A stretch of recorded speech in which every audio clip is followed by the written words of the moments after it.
Halo Mario Booster, selamat datang kembali di channel Mario Angelo. Di video kali ini kita bahas mengenai episode kelima dari animasi Your Friendly Neighbor Spider-Man, yang dimana di episode kelima ini akhirnya menunjukkan pertemanan dan juga kerjasama antara Peter Parker dan juga Harry Osborn di animasi ini. Bahkan kita bisa melihat motivasi Doc Ock ini akhirnya semakin jelas apa alasannya dan juga bagaimanakah penampakannya di serial yang satu ini. Kira-kira seperti apakah hasilnya? Yuk kita bahas. So Mario Booster, let's break down this video.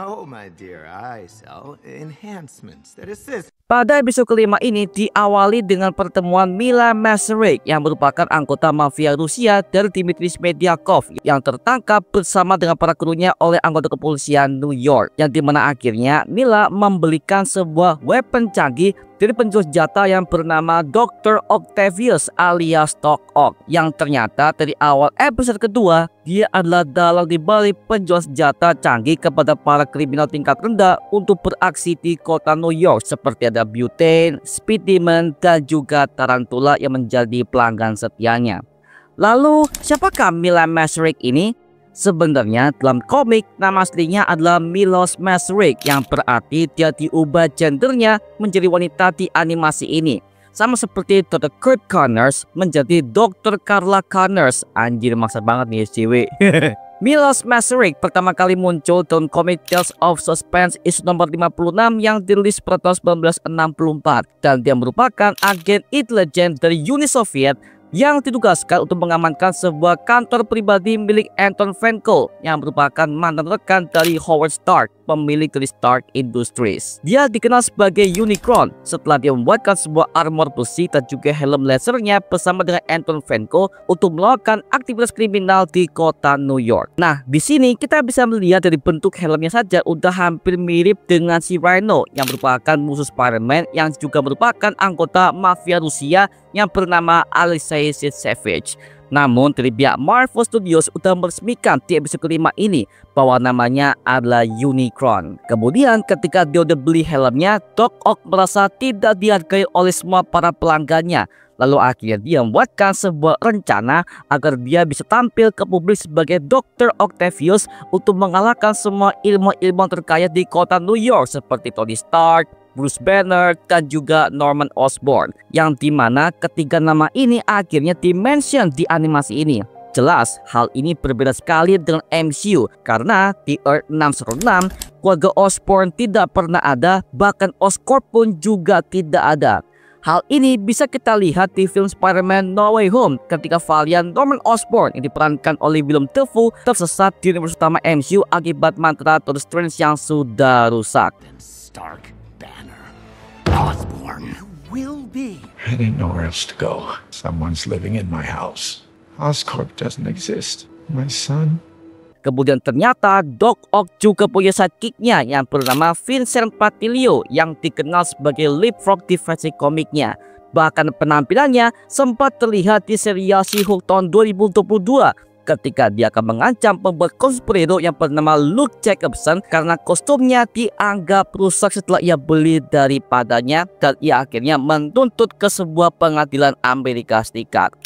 Leapfrog pertama kali muncul dalam komik Daredevil issue nomor 25 yang dirilis pada tahun 1966, dan dia merupakan seorang saintis yang gagal dikarenakan dia nggak pernah berhasil dalam penemuannya. Akhirnya dia memutuskan untuk menjadi seorang kriminal dan membuatkan sebuah armor kostum katak agar supaya dia bisa kabur dengan cepat dari kejaran kepolisian di kota New York. Sampai akhirnya usahanya gagal oleh si Daredevil yang merupakan penjaga bagi Hell's Kitchen di kota New York tersebut. Kemudian setelah itu Harry Osborn sudah tahu kalau Peter Parker adalah Spider-Man di episode keempat sebelumnya, yang dimana akhirnya Norman Osborn membuatkan sebuah keputusan untuk membuatkan sebuah peraturan baru kepada mereka bahwa Harry adalah orang yang akan menggantikannya sebagai rekan Spider-Man di balik layar. Karena Norman akhir-akhir ini sangat sibuk sebagai CEO dan juga founder untuk Oscorp Industries. Makanya sekarang Harry anaknya yang akan pegang kendali. Dan sinilah perkenalan dan juga pertemanan dekat antara Peter Parker dan juga Harry Osborn semenjak episode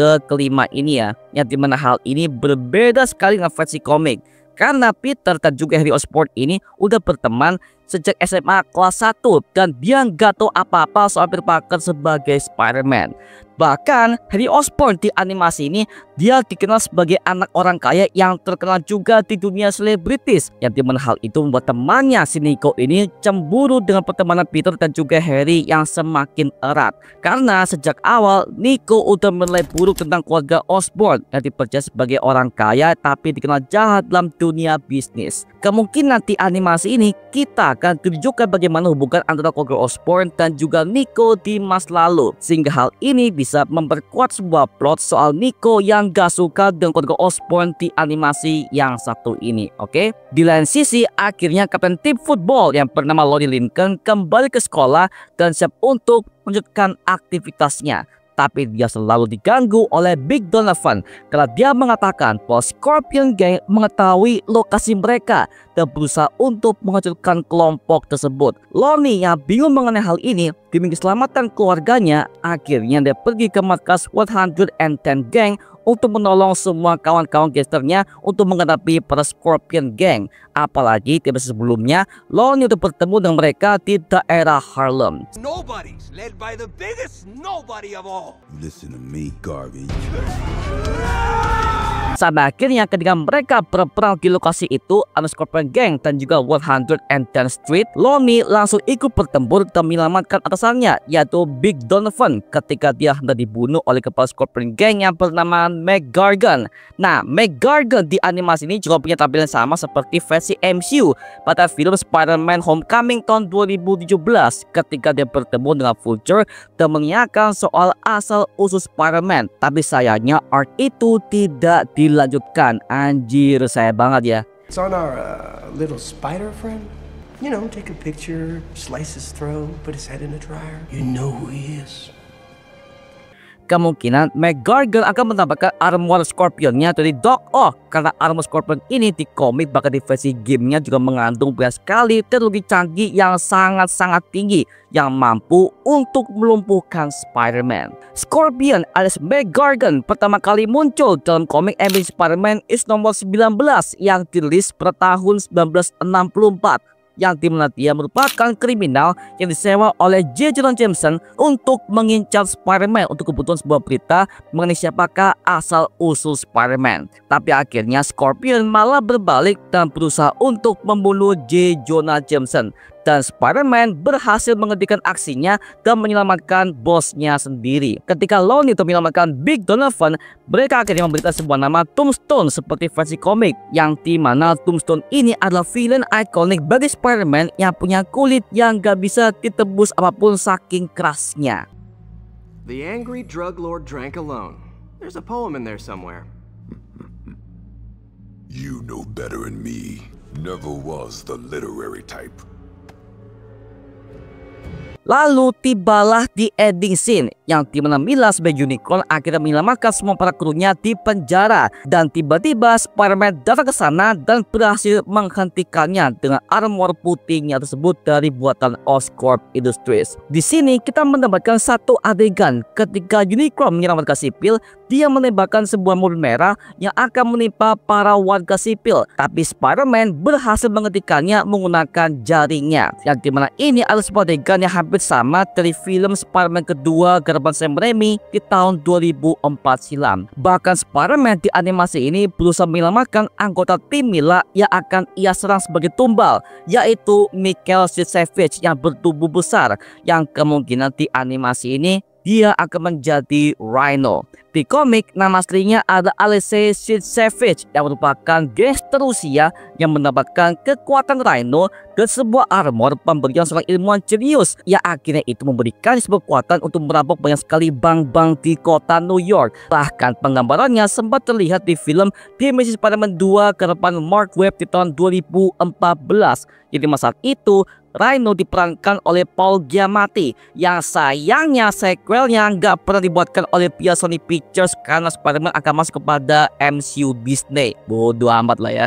Bahkan Rhino sempat hadir di film Kraven the Hunter sebagai musuh utamanya, yang sayangnya hasilnya justru malah makin bapuk. Bodoh amat lah.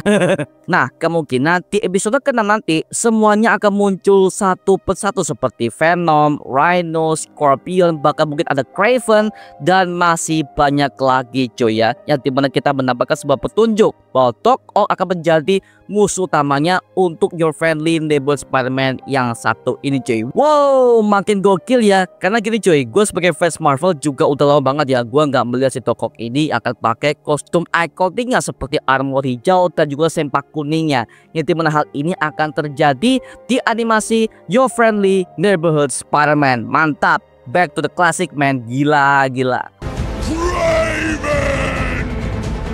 Gosh, you're really heavy. Oke, itu cuma mengenai breakdown mengenai episode kelima Your Friendly Neighborhood Spider-Man.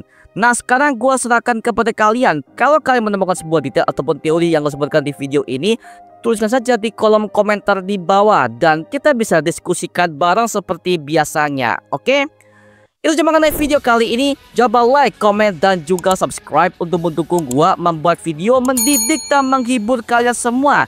Karena gua janji sebisa mungkin gua akan buatkan video seperti lagi untuk kalian semua. Dan coba untuk follow semua sosial media kita di Instagram, Twitter, TikTok, bahkan Spotify kita ya. Linknya untuk gue shopkan di kolom deskripsi di bawah. Karena situ kita juga update berbagai macam konten terbaru buat kalian semua. Dan kalau kalian ingin join bersama kita di grup komunitas, langsung aja join di grup ya kita, namanya Mario Booster Official. Linknya untuk gue shopkan di kolom deskripsi di bawah. Dan juga terima kasih buat kalian yang bergabung ke membership community. Nama gua Mario Angelo dan sampai ketemu di video berikutnya. Adios semuanya.